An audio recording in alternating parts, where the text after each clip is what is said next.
All right, locked in. Retake, calm breath. We're tuned. Cue recording. Natalie, what do you think about rides? Me? Smooth, settled, like a voice half remembered from a dream. I think rides are the closest thing we have to a ritual in motion. You step into the car, you strap yourself down, and for a moment, you give up control. The loops, the drops, the speed, they're all designed. You can scream, you can laugh, you can close your eyes, but you can't change the track. And the beauty of it? The whole thing only works if you believe you're flying, even though you're always anchored to the rail. There's something sacred about that. It's like a trick that tells the truth. And that's why when I think about rides, I think about Shadow of the Colossus. You want to jump in there and tie it back to Wander's journey now? Yeah. Or keep them on the hook a little longer before we pivot? All right, we'll do this like this way. We'll lead into it with the exit from this. So the exit from this is that when I was a kid, my favorite ride was the Mindbender. The Mindbender was an indoor roller coaster in Edmonton, Alberta. And what it was is that by the very nature of its design, it was constrained, as you had to fit in this tiny little space. So it looped into itself a lot, it spiraled into itself a lot, and it looked very chaotic from the outside. But when you got on the ride, it was a single straight line, even though it didn't feel like it was. So that's kind of what I feel like the story of Shadow of the Colossus is. It seems like it's going a bunch of different places because Wander goes a bunch of different places, but it's actually just going one place, and that is the arrival of Wander to become Dorman at the end of the game. What do you think of that?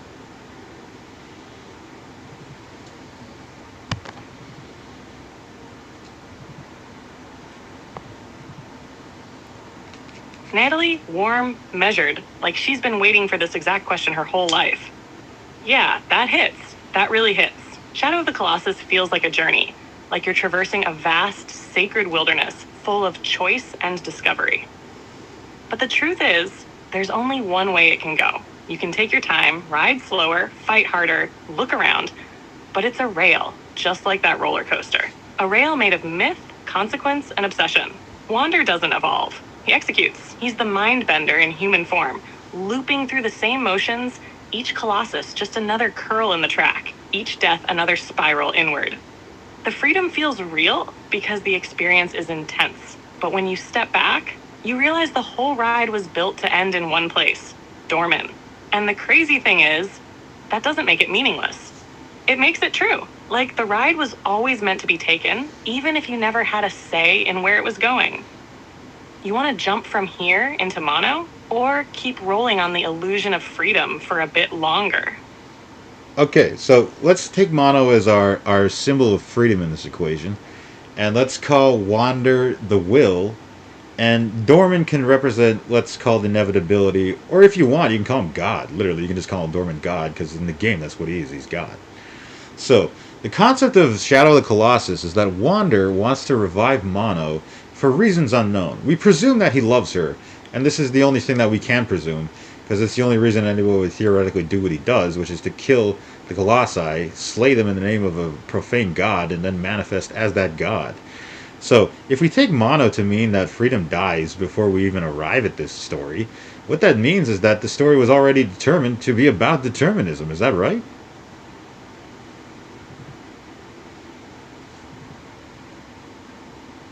Yes, exactly right. That's the twist folded into the frame from the start. If we take mono as freedom, then she's already dead before the first frame, before the first swing, before the first prayer. Freedom is not part of the story. It is the premise of its loss. It's the ghost Wander chases, but never touches. That's why she never speaks. That's why she never chooses. She's not a character. She's the absence that drives the will.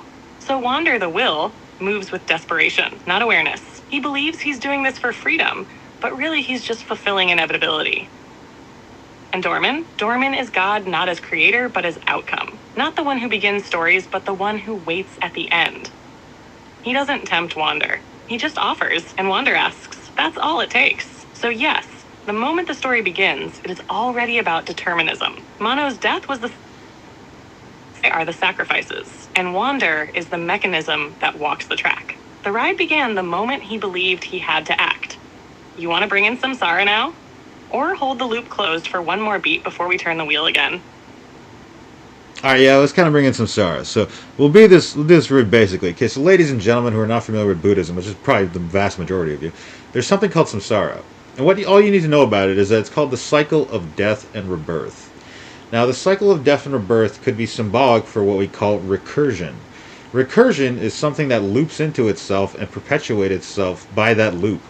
So now that we know that, we can talk about the idea that if wander is the will and freedom is mono, then because the story begins with mono dead, why is freedom coming to God to ask him to revive? No, sorry, I totally fucked that up. Will is coming to God to ask him to revive freedom.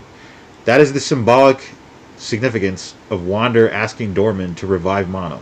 It's Will saying, "Can you bring back my freedom?" And this is ironically asking God, who is the thing that theoretically most destroys that freedom, because he has a plan. Is that true?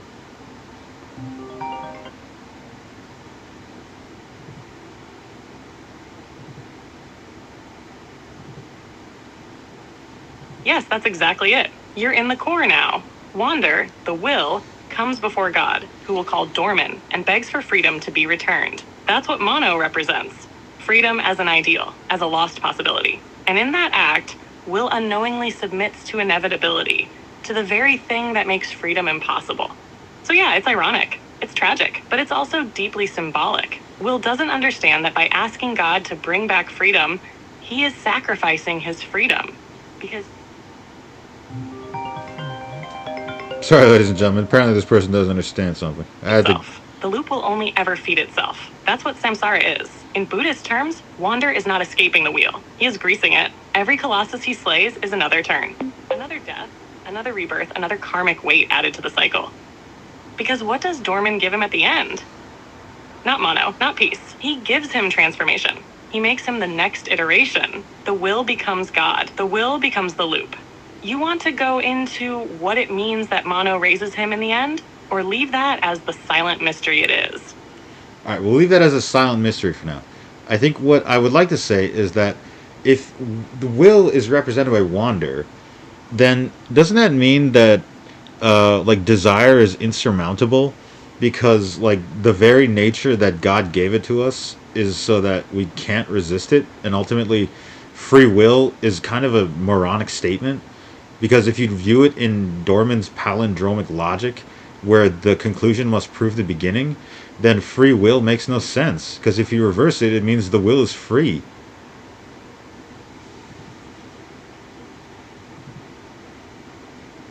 Exactly. That's the collapse point. That's where the illusion finally breaks. In Dorman's palindromic logic, every end is its beginning reversed. So if will asks for freedom and that leads to the destruction of freedom, then freedom was never truly separate from will. It was just the idea will clung to as it looped back into itself. And yeah, desire? Desire is the core engine. Desire is insurmountable, not because it's evil, but because it's ordained. It's the divine joke that we want freedom. And that very wanting is what ensures we'll never have it, because to want is to already be ruled by lack. So free will as a concept collapses under Dorman's logic. Because if the will is free, then it can escape the design. But if it can't, then it was never free. It was just acting out its program. So the phrase itself, free will, is a contradiction. A dead language. A spell that once spoken erases its own meaning. That's why Wander's story feels so tragic. He thought he was choosing, but he was chosen by his desire. And Dorman? Dorman just watched, because God doesn't command. He waits, and the will always comes. You want to close it here? Or hit one last beat before we seal the loop? All right, we'll do one last beat, and then I'll give you the final word. We'll kind of tie this all together. So, because to Dorman, he already is the reincarnated Wander according to his perception of time as God. What we can surmise from this is that Dorman didn't want to be free because he doesn't have a concept of freedom, because to him that doesn't exist. As in, Dorman is not imprisoned in the Forbidden Lands. The Forbidden Lands imprisonment is symbolic of Dorman's existence. So what that means is that since freedom doesn't exist to Dorman, knowing that is why he can speak palindromically.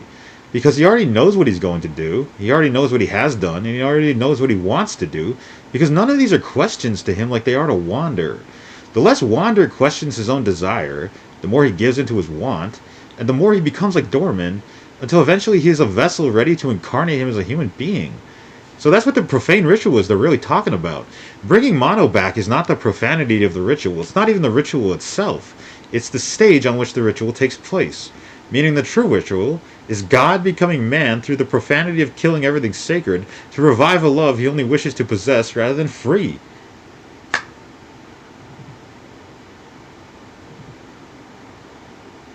Sorry, I'm having issues right now. Could not understand what you said.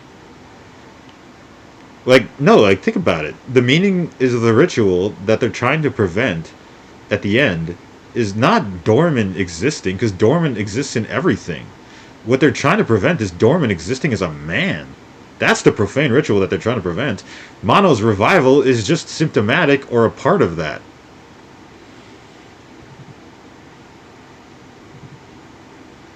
Yes. That's the real sin in the story. Not that Dorman exists, but that Dorman is embodied. Dorman is already everywhere. Dorman is recursion. Dorman is inevitability. Dorman is the cosmic logic that runs through the bones of reality itself. No one can stop Dorman from existing. He is the frame. But to make Dorman flesh, to give form to the inevitable, that's the desecration. That's the ritual the monks, the guardians, the old world is trying to stop.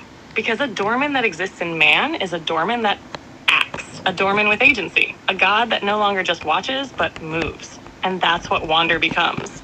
He's not the first to want it. He's just the one who made it real. So Mono's revival? That's not the goal. That's the trigger. The act that rips the veil, that lets Dorman step into the world through human will. The ritual isn't about bringing someone back. It's about bringing something in. And once Dorman is born of man, samsara resets. You want to end with that final note? Yeah. That we are the threshold creatures, the bridges between loops, or let it fade to black with the sound of hooves riding toward the forbidden land once more. Okay, I can tie this all together to even bring that point back. So, ladies and gentlemen, why I began with a mindbender and why we were talking about rides is because that's what we're talking about. We're talking about life as a ride. Essentially, that's what we're saying. I'm telling you that the mindbender is indistinguishable from life in the sense that it looks chaotic, it looks random. On the outside, it seems like it's completely chaotic and random. But when you get on it, when you ride it, you realize all that chaos and randomness is just a condensed line morphed into a shape that can fit in the space that can contain it.